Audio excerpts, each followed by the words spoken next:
Hello po, mapagpalang araw po sa ating lahat. Teresita Stoddard po.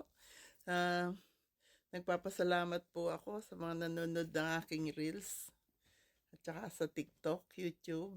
Yung alam niyo po bang nung kasalukuyang ako'y nalulungkot, pinanonood ko po yung mga joke-joke ko. Ako lang po mag-isa, sinarili ko po ang problema ko. Nung yung bahay po na gusto kong bilhin parang hindi ko mabibili dahil naka-hold po yung pera ko. Pero ngayon po naayos na, kahapon po nag-settle na. Kaya nabili ko po yung bahay na gusto ko. At meron lang po akong ipagagawang konti lang. Yung bubong at saka yung gate gusto ko isang kulay burgundy. Gusto ko masayang kulay. At kayo po welcome sa bahay ko. Walang magpapalaya sa inyo. Hindi lang po pwede sabay-sabay. Nung may resort ako kahit 100 bisita, 200 kaya ko. Ngayon po, maliit lang po yung bahay na nabili ko. Pero welcome po ang lahat. Wag lang po sabay-sabay. Pag nandun kayo, pasasayahin ko kayo. I-entertain ko kayo.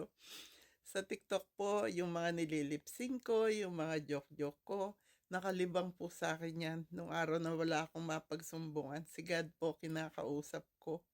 Kasi yung pera ko po naka-hold. Pero ayos na po ngayon. Uwi na lang ako dyan para ilipat sa pangalan ko.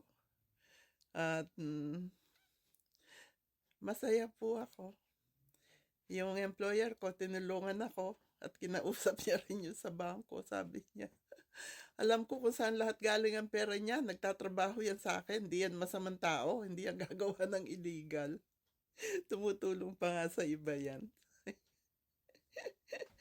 Tinulungan pa po nila ako talaga. Kaya nung holiday, Monday, kahit na pagod ako, nagtrabaho ako, pinagtrabaho nila ako. Nalilibang naman po ako dun sa 2 bata.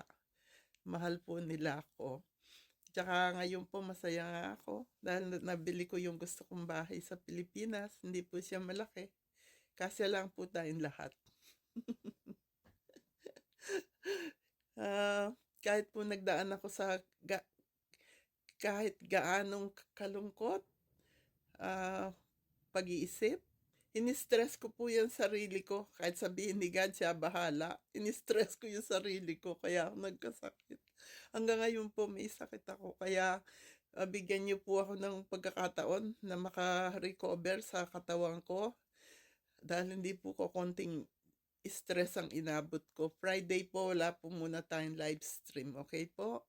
Mahal ko po kayong lahat.